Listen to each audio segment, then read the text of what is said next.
The Struggling Artist Record Club is a vinyl record subscription service where I hunt and curate the best punk and punk-adjacent music out there and mail their record to your door each and every month. Imagine finding your new favorite band from across the country without ever having to leave the house. It doesn't get much better than that. The excitement of discovering new music just got that much easier. As a member of the Struggling Artist Record Club, you are going to receive some of the best music you've ever heard from bands you may never even heard of. Whether you've been collecting records for years or just starting out, the Struggling Artist Record Club is designed specifically for you. And right now, all new members get a Struggling Artist Record Club exclusive along with the monthly selection. So head to StrugglingArtistRecordClub.com, pick a membership, and start building that collection today.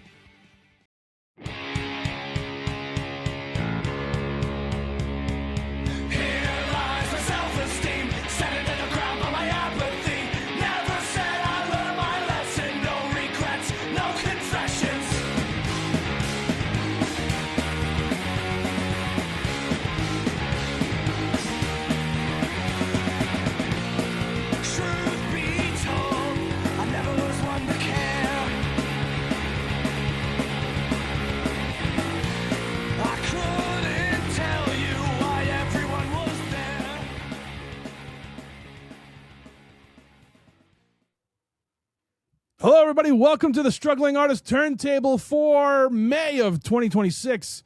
With me tonight, Jeff Bousquet. Hello, Jeff. Hello. Now, I know last month I said Chris is back, and he is, but just not with us tonight.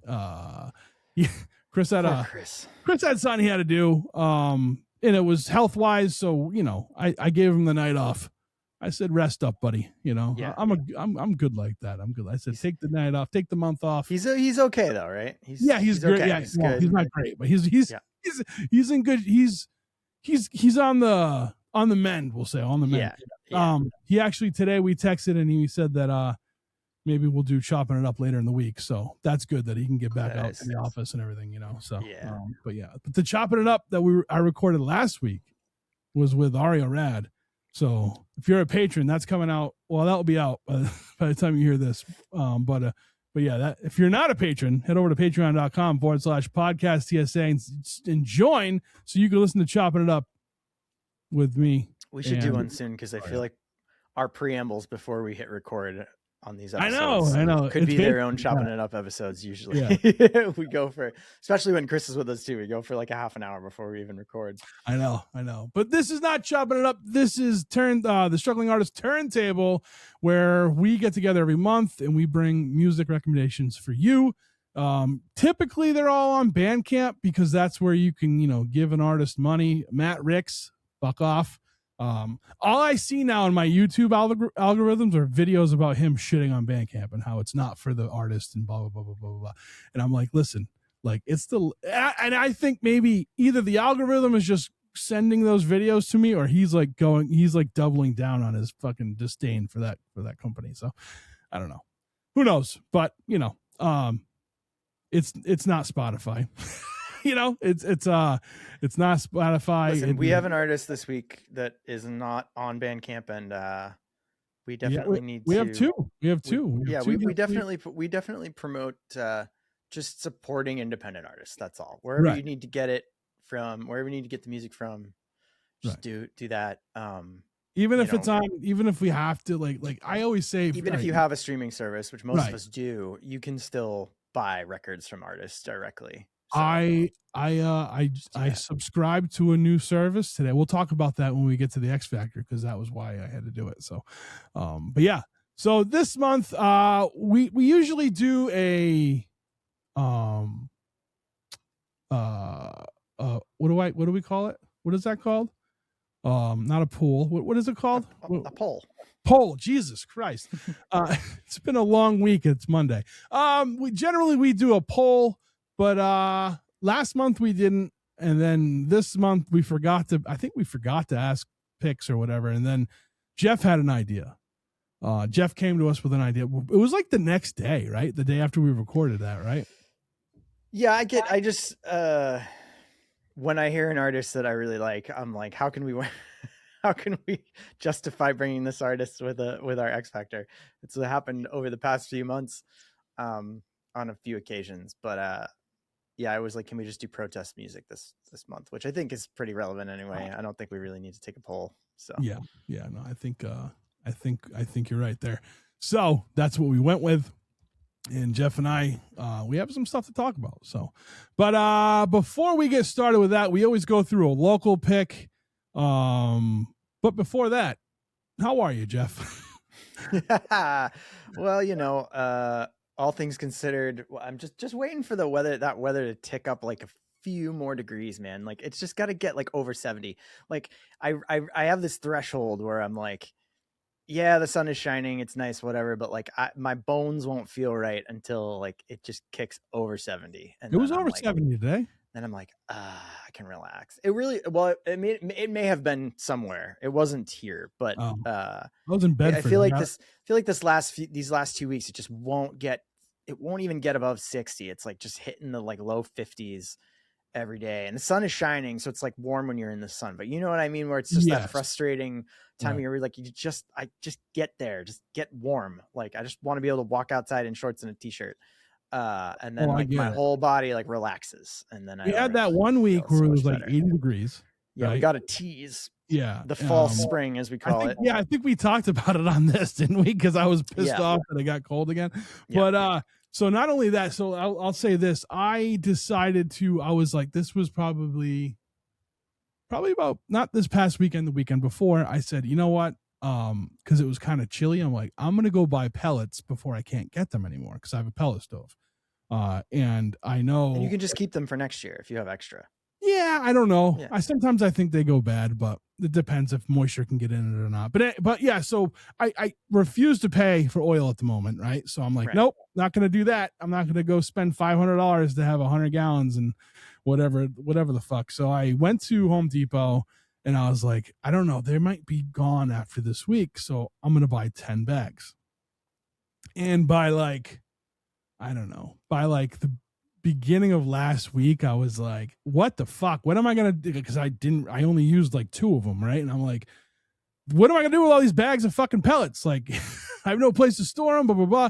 But I'm down to like 4. Because it gets chilly at night, and I turn it up at night and try to keep it off during to keep the heat off in general during the day. But open up all the windows and shit. Well, not the windows, but the curtains, get a little solar gain in my place, Yeah, and also like I've tried to I'll open the windows during the day just to air it out a little bit when the temperature's at its peak, like in the afternoon. But yeah, man, it still gets cold at night, and there's still, I mean, I haven't turned the heating on at night, luckily, but in the last like week, but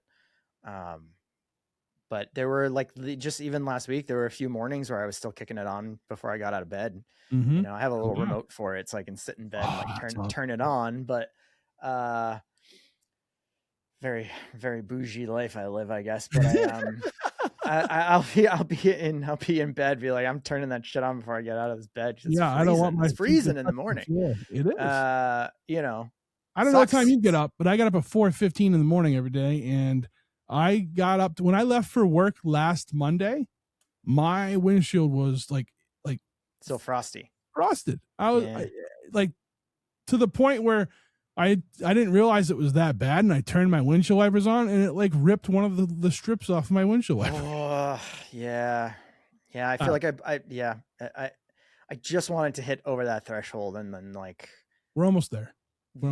Then that'll be a given. That'll be a thing we don't need to talk about for a good few weeks, or for a good few months rather. We don't need to talk about the weather anymore. I know. It's just like, we'll have happy music. We'll be feeling the vibe. Well, we'll still have sad music, but like we'll be in a more jovial drinking mood. I was like, I don't know. I'm like, it's the end of April. I shouldn't have my fucking pellet stove running, but I do, and it's running right now. So I don't know. But yeah, all right, we're enough talking about the weather. The world sucks, and we're here, but we're gonna have fun tonight.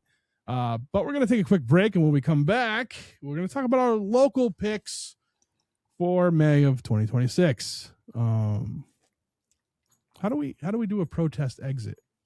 How do we do this? What do we do? Fuck ice. That's how we do a protest exit. There you go. We'll be right back. Nice. We'll be right back.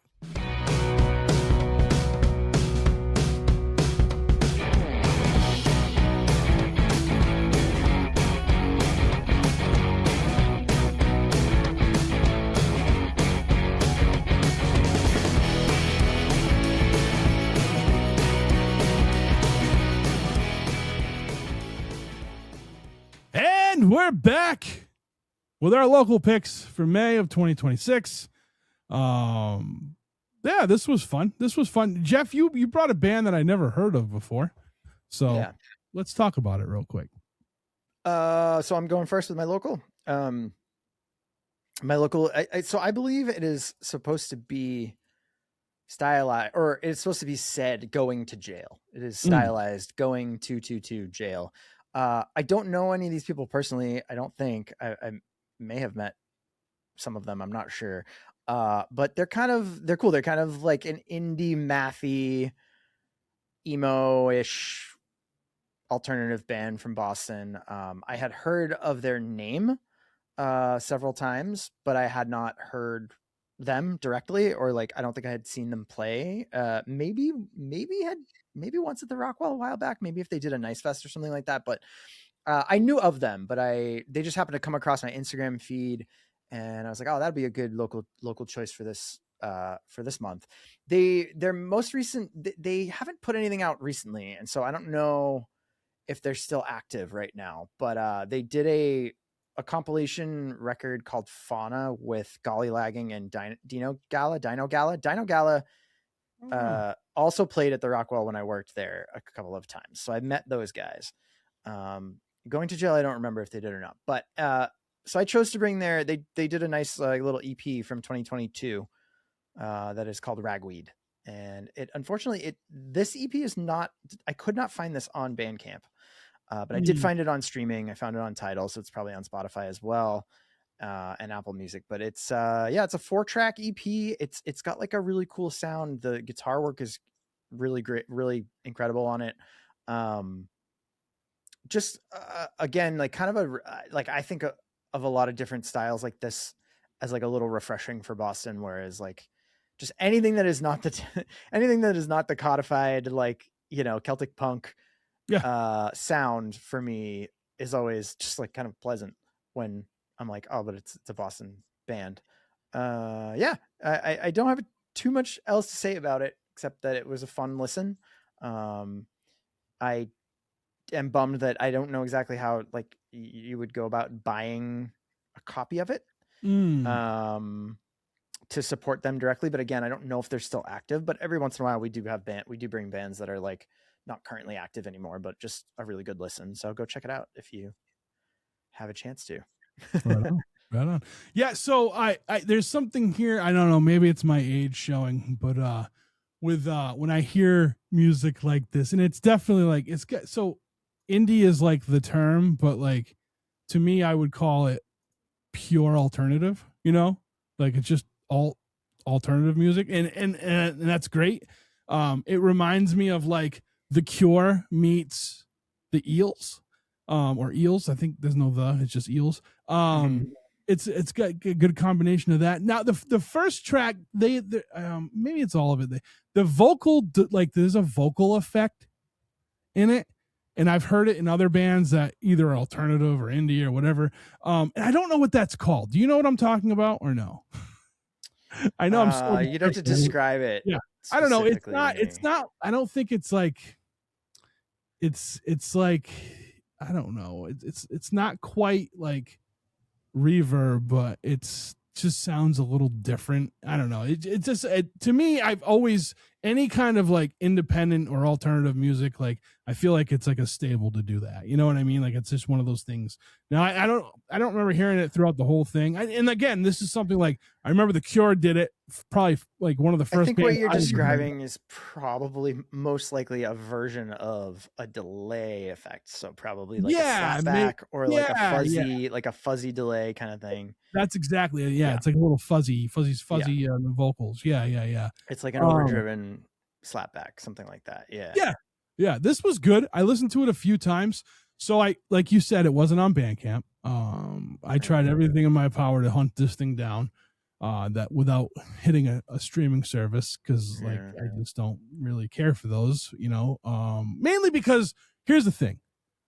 Like the reason why I ever got rid of Spotify when I first got rid of when I got rid of Spotify was because I just didn't like the sound quality. I think the sound quality on Spotify is fucking cheap. It doesn't sound great. I've had to like crank songs just to hear them proper. You know what I mean? Like you shouldn't have to do that. And then like I've done since then. I've had like an Amazon Music trial for a while, and then I don't listen to it enough. I've had a Apple Music trial. I just don't listen to it enough to keep paying for it, right? So I don't. I have right as of today. Hold on, as of this moment, this is Monday, April 27th. At what time is it? What time is it? Is it 9 p.m.? Are we at? No, we'll say it's 9 p.m. I have 900. What's that? 9:04. 9:04 p.m. I have 929 titles in my Bandcamp collection. Now, with that said, I'm not saying that to brag. I'm just saying I buy music. That's what I do.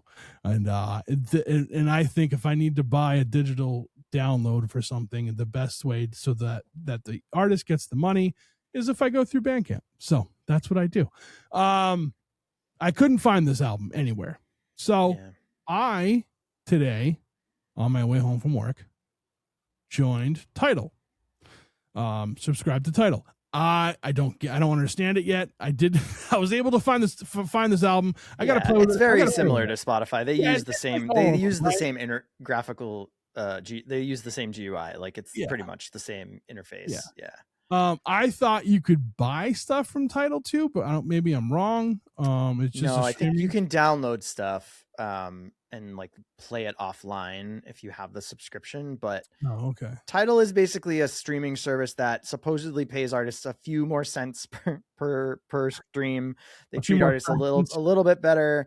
They're all part of that. What I think when bands put their shit out, they use like DistroKid or something like that, and it pushes it out to all the streaming services. So everything that's on Spotify, you could find on there too. Their thing is that their audio quality is supposed to be better. It's a couple dollars more a month too than some of the other ones, and it's uncompressed, higher resolution audio. Gotcha. So you will find stuff that did sound better. It did sound you better. have to, and you will find stuff that you have to turn up louder or turn down. It's the only thing I've found that it's not great for is if you're like trying to make a playlist for like a party, because some songs will play louder than others depending on the era and how they were mastered and whatever, which is the way it's supposed to be, versus Spotify, which will squash everything to be at like the same is that what they do level, right? And so the quality degrades a little bit. But I have found that Tidal, the music, the dynamics are a little wider.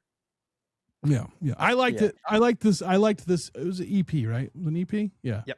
I was into it. Like I said, I listened to it a few times this afternoon. I listened to it in the car, and then because I have my pickup truck has the audio quality of a pickup truck, when I got home, I played it on the big speakers again. So it's like I could hear it a little bit better. But I was into it. Like I said, the Cure meets Eels, I think, is the best way for me to describe them. I love both of those bands, so this was up my alley. So the good find. I didn't quite understand the name, and then today I was looking at it. I'm like, oh, I get it now. Like it took me a second. I was a little like, I think notoriously we remember me giving lame ass dads such a hard time about their name, and then they came on my podcast and I ate a little crow on it because I was like, apparently your name is memorable. Well, because people love them, you know what I mean? And I was like, no one's gonna remember this name, but it turns out they did. So, and we all had our different versions of Snuggle. Yeah. I was happy to be wrong. But so this was a cool one, man. I'm glad you brought it. Like I said, and you're right. It is cool to hear a different sound out of the local area. You know. Yeah. Always. All right. So my local pick, I stuck with the theme for this month, which is protest songs, and I don't know, no stranger to this show or to the struggling artist world. We went with Jesse Ahern, Class Trader. Now again, you know what's funny? We have you and I have both of our locals have a similarity, like have something in common, and then both of our X Factors, which I'll get to, has something else in common. But with this, Jesse Ahern did pull all of his music off of streaming services. You can play this on his website and download it, and you can download it for your own price on the website, which is jesseahern.com. I mean, first off, I picked this song in particular because it has members of Time and Place, which is another wonderful collective of people who are totally into protest songs, and are the truth. Like that is a big thing with me when it comes to like protest music. Like I gotta like kind of dig into the people to make sure they back up what they're saying. And Jesse Ahern definitely does. That dude is out there. He's the working class guy. He's been out there he walks the fucking walk. Yeah. And his music has never strayed from busting in the streets to playing to 3,000 people like he has in the past. Like, it does not. He is who he is, and he is there for the people. And I think for somebody who I claim to be a big misanthrope, when I hear stuff that Jesse puts out or some of the other artists we're going to talk about, like, it gives me hope in humanity. This was a great song. Good collaboration, like I said, with the people who are involved with it. And I want a Time and Place like meets, or Time and Place like versus Jesse Ahern like album or something. I think that'd be a really cool collaboration to get a full album out of, because their sounds, like they're both protest bands, and they have different sounds, but they kind of mend together pretty well, I think. So I that'd be a fun little experiment. Just putting that out there. I love Time and Place. Time and Place is one of my favorite all-time Boston bands. Hell yeah. After the old Edison, like it was basically like the old Edison, Time and Place. And they used to play together all the time and overlap and did songs together and stuff. I don't know Jesse personally, but I really, really fucking appreciate this dude. Like you said, he in every way, it like walks the walk. He is a real one as far as what he I love what he stands for. I love the topics that he sings about, like the subject matter of his songs, the ones that I've heard. He's another artist that I see a lot of like his posts online, and I'm kind of, he's very much in the loop with like the feeds I follow and stuff like that. And so I really appreciate it. And I saw a while back when he kind of started his mission to sort of like pull his music away from streaming services, and he doesn't even have it on Bandcamp either. He just has it on his own.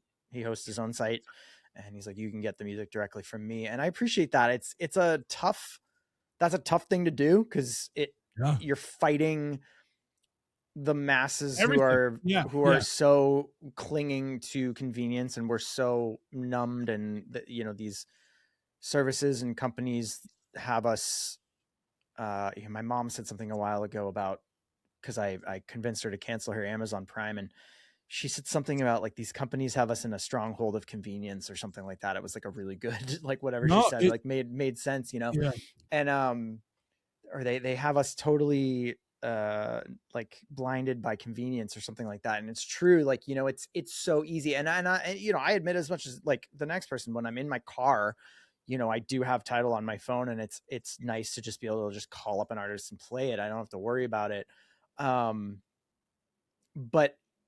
what makes me feel better about doing that is knowing that I like have that same artist record at home that I bought. Right. Yeah. Like that, like if I'm supporting the artist directly, that's the most important thing. And then like, if you're driving, you convenience. I mean, at this point I have I want to buy a 1995 Jeep Cherokee with a tape player in it so that I can just like make mixtapes for myself again. I think that would be probably just better. I kind of just want to put a cassette player back in the car. It's probably more. I mean, there's expensive now than it ways is to to do that. I can do Yeah, that if yeah. I really want to, right? Like I can take the Walkman and like make it do the make it reverse work. effect, right? Plug it in the aux. Yeah, Yeah, yeah, yeah. plug the tape into the aux. Remember when you plug the tape adapter in to listen Right, to you're yeah. flipping it around, yeah. So you know, but anyway, all that aside, Jesse Ahern is great. It's like very much working class Americana folk, punk tinged, or you know, kind of like punk adjacent folk punk music. He's singing about actual issues that affect working class people. This track's, like you said, it's got Megan from Time and Place on the upright bass, which or no, on on bass. And sorry, I was just looking at the at the thing, and then Mike played drums on it too. So yeah, it's just it's the real deal. Like if you're looking for good working class New England protest punk, folk punk, it's the real deal. So go check it out. JesseAhern.com, JesseAhern.com. You can get his music directly from his site. He's got all of his records up there. So yeah, cool. All right, well, we're gonna take a quick break. When we come back, we got our X Factors, and I can't wait to talk about those. So fuck ice, right? We're saying tonight, fuck ice. All right, cool. We'll be right back.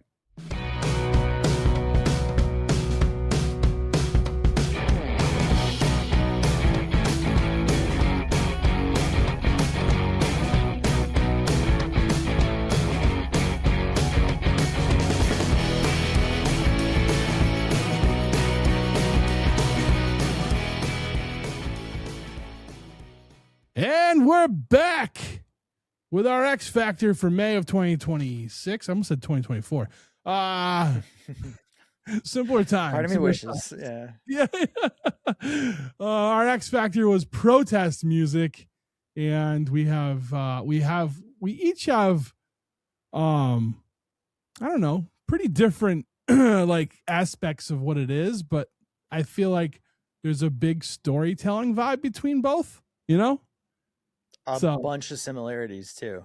Yeah, it's weird. Plus, as we also mentioned, Your Local was also Jesse was also protest music. So we're like all but one basically in that category this month. Yeah. So do you want me to go first, or do you? You can go first. Before you do, so like I said, with our local picks, both weren't on Bandcamp, right? One's not on streaming at all. Right. That was the similarity. Yeah. Do you know what the similarity is between these two, other than being protest music? They both are on Bandcamp. Well, yeah. Well, that wasn't it though, man. They both name drop Luigi. Yes, of course. Yeah, let's start with yours, because yours is super interesting, and I have a lot to say about it. So. So do I. Boy, oh boy, howdy, do I have a lot to say about the incredible Carsey Blanton and the Burning Hell. This artist, she's amazing. I first heard of her about a month ago on Instagram. A reel she made with her band kind of blew up a little bit. I don't know if it was maybe on TikTok too, or if it was just on Instagram, but it was making the rounds, and I saw it a bunch of times. And I was like, oh, this is really clever, really fun, kind of theatrical vaudevillian protest song. It was a music video for their song "The Price of Eggs," which is on this record. But the record is "Everything Is Great" by Carsey Blanton and the Burning Hell, and she's been around for quite a while. She's a whole bunch of records out. I don't know exactly where she hails from. It doesn't look like her Bandcamp has a location on it, but it is brilliant in my opinion. Just brilliant storytelling, clever lyrics, at its height, just really beautiful, sad, gut-wrenching lyrics, but then also hopeful lyrics. I mean, like I had such a hard time. I was thinking today about what I wanted to say, like were my favorite, like if I had to pick favorite tracks off of this, and it was so hard because The Price of Eggs is great, Private Equity is great, Fascists Are Good is great. It's incredible record. She combines like a whole bunch of different genres. It's kind of like I said, it's got like this theatrical vaudevillian style to it. In the music videos, she has Muppets that like sing with them and stuff like that. Oh, yes. God. I gotta go. Yeah, there's Muppets that sing with them. It's primarily her and this guy Matthias, who is the other like the male vocalist on, and also I think plays guitar and some other stuff. Let me just look at the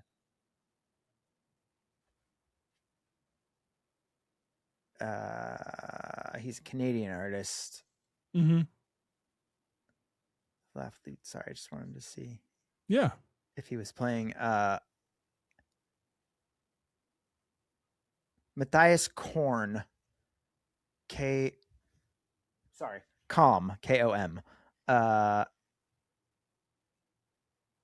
There's a whole cast of characters here that are playing different instruments and stuff like that on this record. They recorded in Ireland at a cabin, but they're, I think that she's based out of here. But anyway,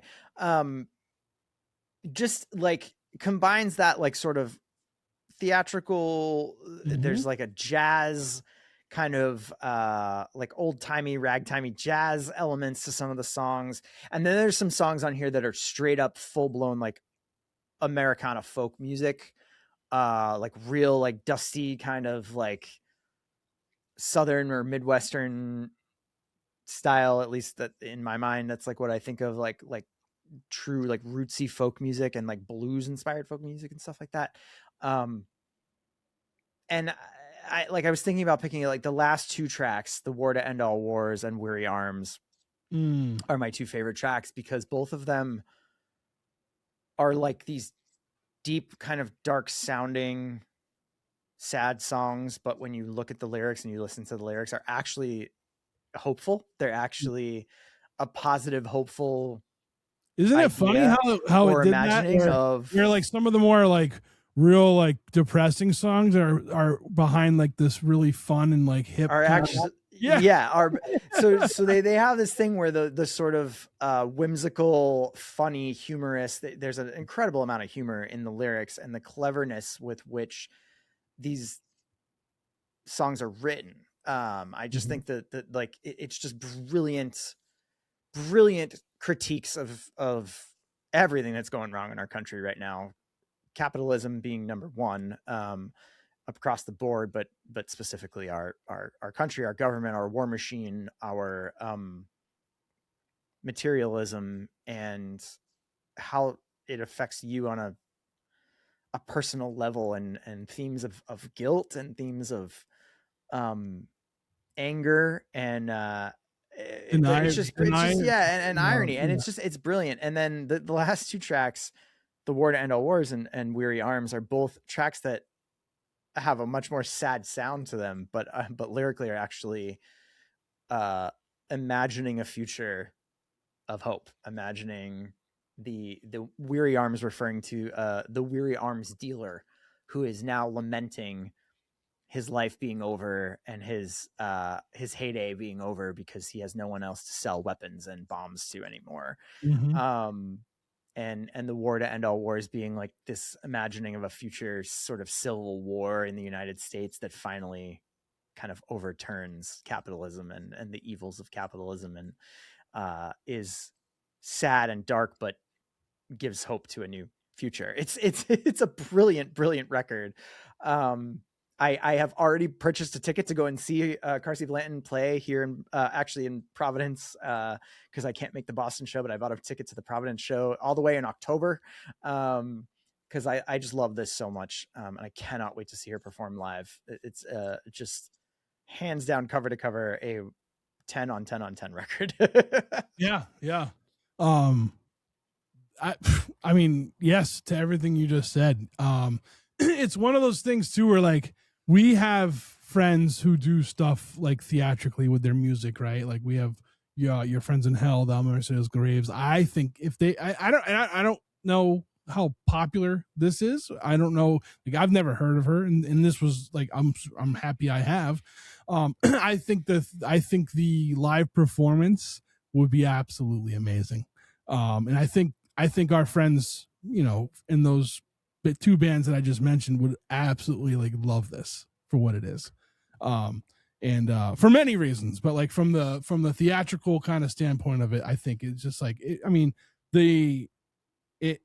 like Price of Eggs is like a musical to me. Like, it's like, I feel like I'm like watching like Death of a Salesman or something. Yep. Like, you know what I mean? With the song and dance and stuff and the humor in it, in the humor and Stafford Beer, which makes sense now that you said there's Muppets, because I'm like, there's a voice, she's talking to a character. I'm like, that's a Muppet. It can't be anything else but a Muppet. Yeah, they're Muppets. Yeah. And they're presented as Muppets visually, right? Like they're represented as Muppets on stage. So, one of the things too I got from right away from this record, it reminded me of like a Sesame Street like educational song, like some of the stuff they're singing and stuff like that, and which again, Muppets, right? Like this was really well made, really thought out. I like when you said whimsical earlier. I wish I had thought of that word for this, because it is that. It's clever, it's funny, and it's like it's damn right scary, some of the stuff where they're singing about, you know what I mean? But it's like if Sesame Street taught kids how to make a Molotov cocktail. It's perfect. Yeah, I mean, for sure. I wrote, I bet this live performance is a hoot. Yeah. I know I want to see it. I want to go and check out more from them. The one thing for me with this is I don't think this could be an album I listen to constantly, because of like the vibe of it. Like, you know what I mean? Like, it's something that I'm glad I experienced and I would love to experience live, and I'd probably experience it live multiple times. You know what I'm saying? But I don't think I could just be like, oh, I'm cooking dinner tonight, let me throw on this record.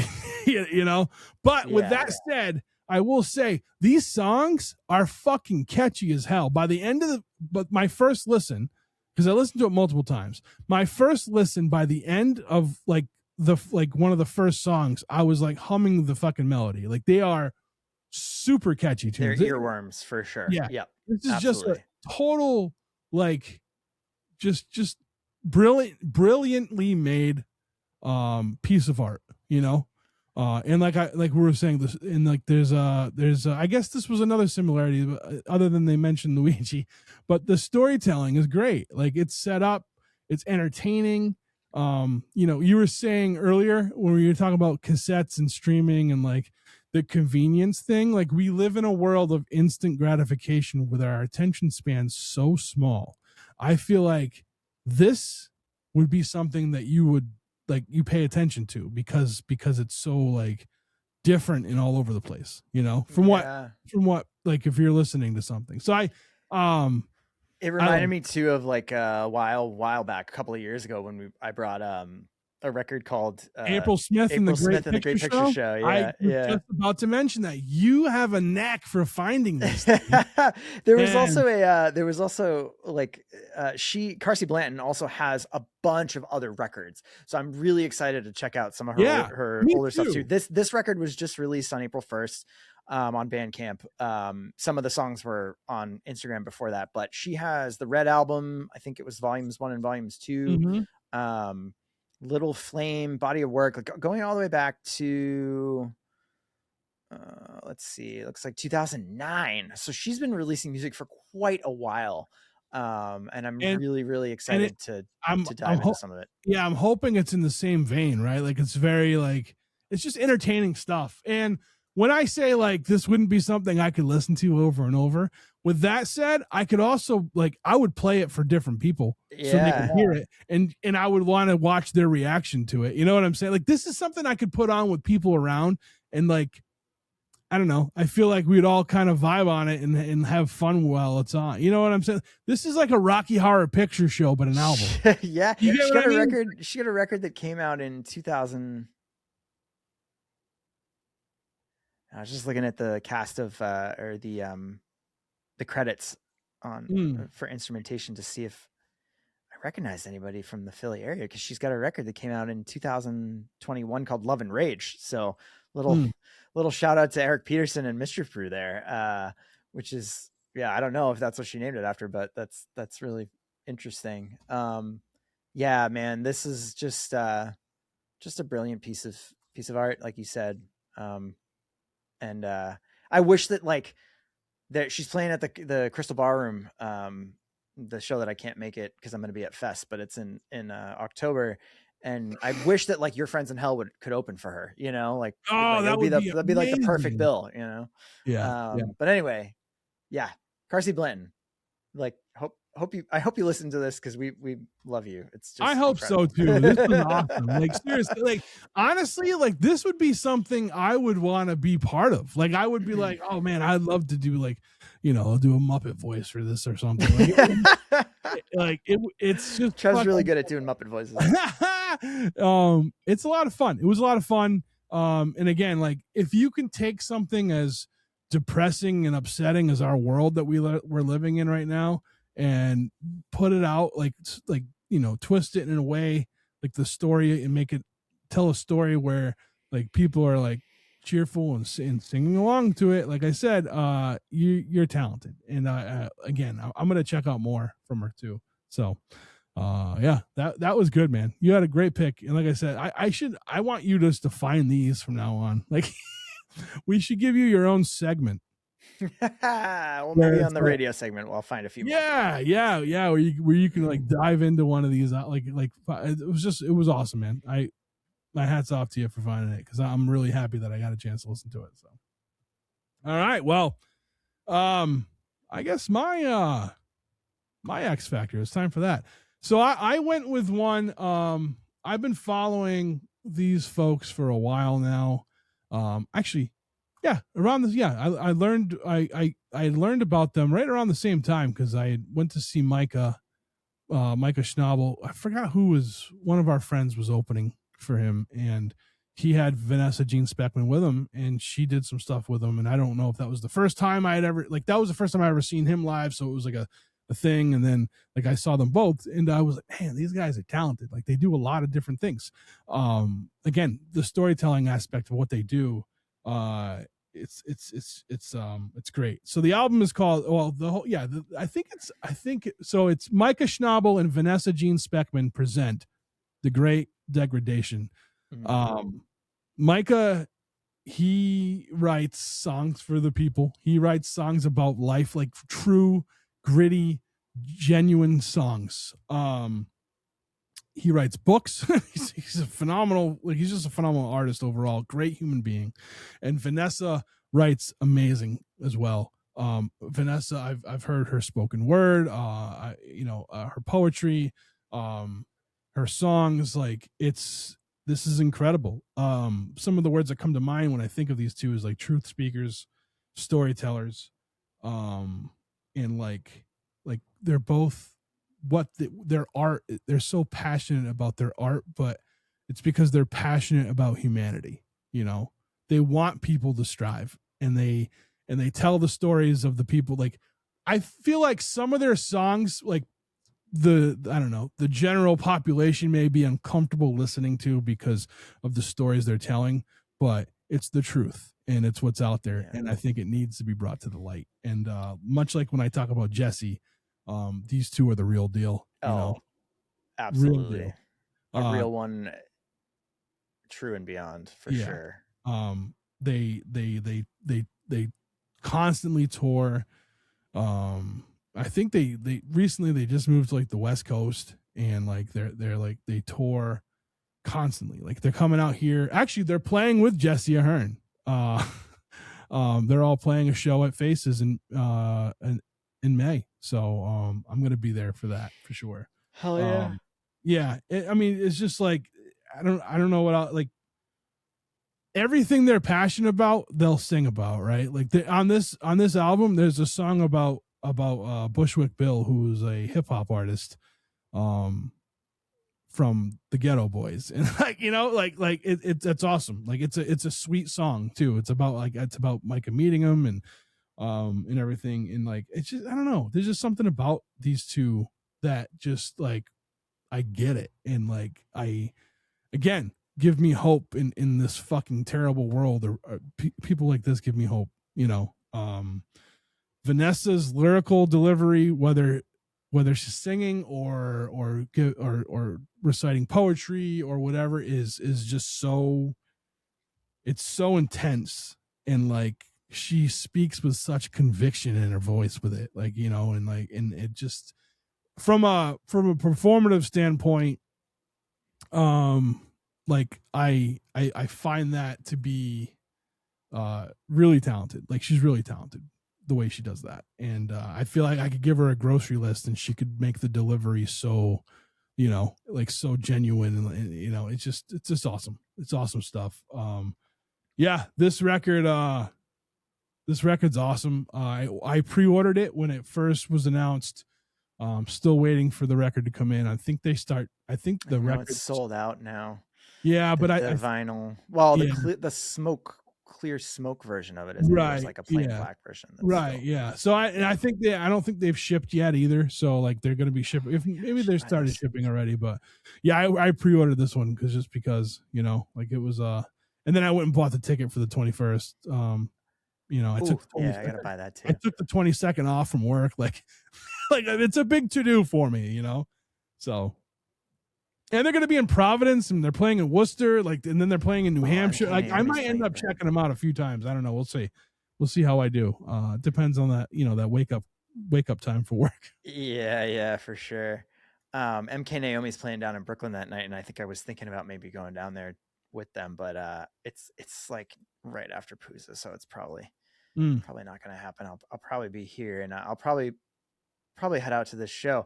Yes, I have seen them play. Now I think sometimes, or they were initially performing as Call Me Rita, the two of them, right? Yeah, like when they're, but now that's their full band was Call Me Rita. That's like the full band version. Okay. Yeah. But this is kind of like just them. Again, kind of the opposite of what you said when I was talking about Carsey, like yes to everything you just said. You said it as beautifully as I could put it. I have met both of them now on a couple of occasions. We've seen them in Boston play a couple of times. I saw them play at Pooza. Me too. I saw 2 sets of theirs at Pooza. Two of just the salt of the earth, like kindest, most genuine people. I wish I had the talent to write songs in a way that tell stories in the way that they write songs. I admire it immensely. And it's funny. I'll be perfectly honest. Years ago, before I heard Micah and before I heard his band Two Cow Garage, which was the band that he was in, OC45, my brother's band at the time, played with Two Cow Garage. I believe they got to open for them once or twice. And Micah played at O'Brien's. The very, very first time I saw him play was, I think, at O'Brien's solo with OC45. Or with maybe just with like Lenny or some, it was like maybe just like the OC45 guys were there and we were at that. I don't even remember it was that long ago. It was like, I'm pretty sure pre-COVID, like way pre-COVID. But years before I even heard Micah, one of the first bands I had heard that used to do a lot more of this like spoken. So the main thing about their music is that both him and Vanessa do this like kind of spoken word poetry type thing that mixes in and out of prose and melodic singing, right? Like they go kind of back and forth, and there's a lot of like really great musical guitar work and everything like behind it. And I remember like a long time ago, first hearing the Hold Steady, and Craig Finn from the Hold Steady used to do more of that. Like I feel like in some of the Hold Steady's older stuff, like it used to be like more spoken wordy. And there was a time when like I didn't like that as much. It was hard for me to get into it. It wasn't my favorite style of music. And then right around like, I don't know, 3 or 4 years ago, like it started to grow on me in a really nice way. Like sometimes you change and you evolve and you grow over time.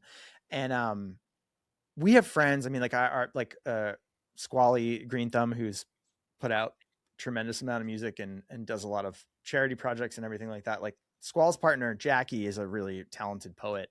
And I listen to a lot of her poetry, or I read a lot of her poetry and stuff like that sometimes. And a phenomenal singer. And she's got a great voice. Yeah. Oh, man, yeah. But like just getting more into spoken word and poetry and that art form over the years opened me up to be a lot more receptive to different types of music and to be a lot more receptive to like Micah's music. And then like I remember seeing Micah and Vanessa play the first time, and just being like really captivated by the way that they can like draw you in immediately by telling a story and making, and like again weaving in like humor, like existential humor though, like humor that makes us all laugh because we all get the groan underneath it, like the like, you know, the like it's the like, oh, everybody can relate to that kind of thing, which is a bummer in some respects, but it makes us all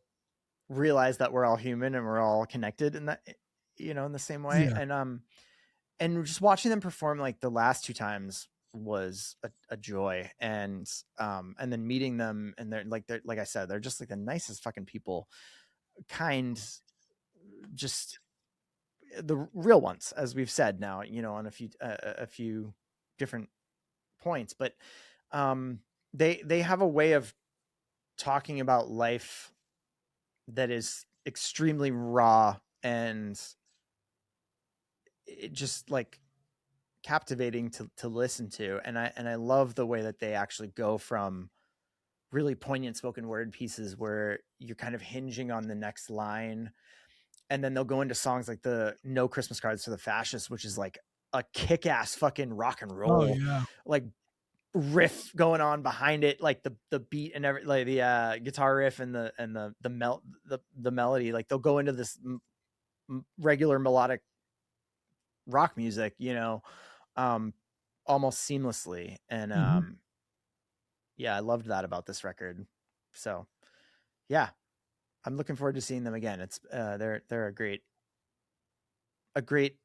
like 2 really great, amazing members of the music community that we're all kind of, I think, very lucky to have out there. So yeah I think like a modern day Woody Guthrie is what they're doing, you know, and but totally in their own way, like in their own way. 100%, a much more punk rock way for sure.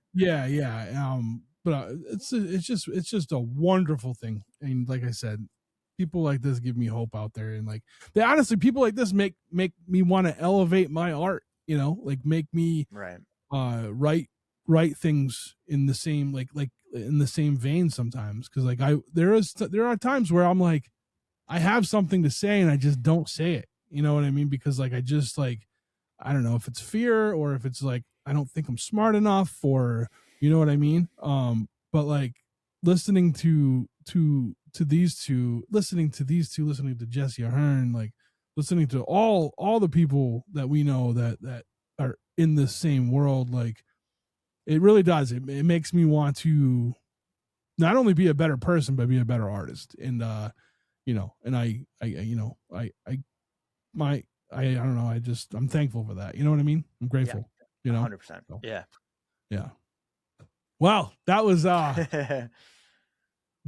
Let's take a quick break. A good month of picks for sure. Let's take a quick break before I have a breakdown over here. Being sad about art. But yeah, we'll be right back, and we'll have our final thoughts.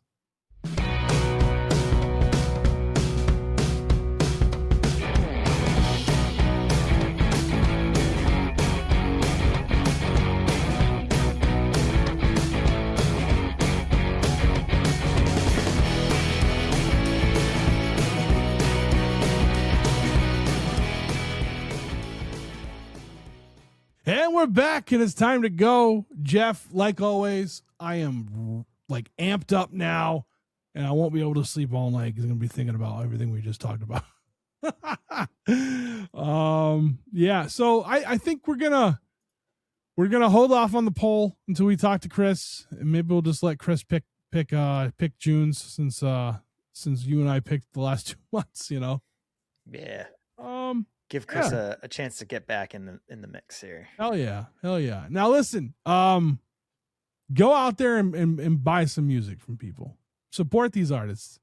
Like we were just saying, some of these artists are constantly touring, just to make their sales, and their sales is what they're living on. And artists deserves to be paid. You go to any other country, artists get paid. They don't here. So, we got to do something about that somehow. But, the world sucks, but we have awesome protest music to get us through. And we have friendship and communities to help us through this all. So hang in there, everybody. Seriously, hang in there. With that said, going to any shows, anything coming up? You got anything to promote? I think you already said the best of it. Go check out Micah Schnabel and Vanessa Gene Speckman on it's Thursday the 21st, right? Yep, May 21st. May 21st. Homefront is going to play at the Middle East on May 6th, and then again at Pooza. So nice. That's going to be a blast. We got to get tickets to that. Oh yeah. And if you're in the Boston area and you're listening to this Friday, which will be the Friday, you'll be listening to this May 1st. Yeah. And May half 2nd, Saturday, half a ween at the Rockwell Theater. Your Friends in Hell. Down Merciless Graves. Coffee salesman. Coffin. No. Your friends. Sorry, hang on. Your Friends in Hell. Coffin Salesman. Alex Sullivan. And Down Merciless Graves. Yeah. That's gonna be a good show. If I can get up the Faces show for the 21st, I'll say everybody who's on it. Give me 1 second here. It looks like it is Micah Schnabel and Vanessa Jean Speckman, Jesse Ahern, Molly O'Leary, and Chandler Cross. Oh yeah. Oh, nice. Chandler Cross. Oh, yeah, that's right. Yeah, that's the one. I forgot about that one. That's I didn't realize that was the same show. Yeah, it's the same show. It's gonna be awesome. That's rad. Cool. Hell yeah. Nice. Yeah. Hell yeah. That's gonna be great. So that's May 21st at Faces Brewing Company. They are not a sponsor. I hope they are one day. That would be awesome if they sponsored us. Because I talk about them constantly. And then like we said, May 2nd at the Rockwell Theater for Halloween, which is just a fun time. You want to talk about theatrics, everything from like games, like they're interactive games for the crowd, to some great music. I know the year I went, there was like people from like a local like haunt attraction that were running around in costume and shit. It was cool. It was a good time. So yeah. But with that said, I don't know. I don't have anything else to promote other than, listen to the podcast and go buy music from people. So hell yeah. Until next time. No, that's the other show. What do I say for this one? I don't know. We'll see you guys next month. Next month. Bye.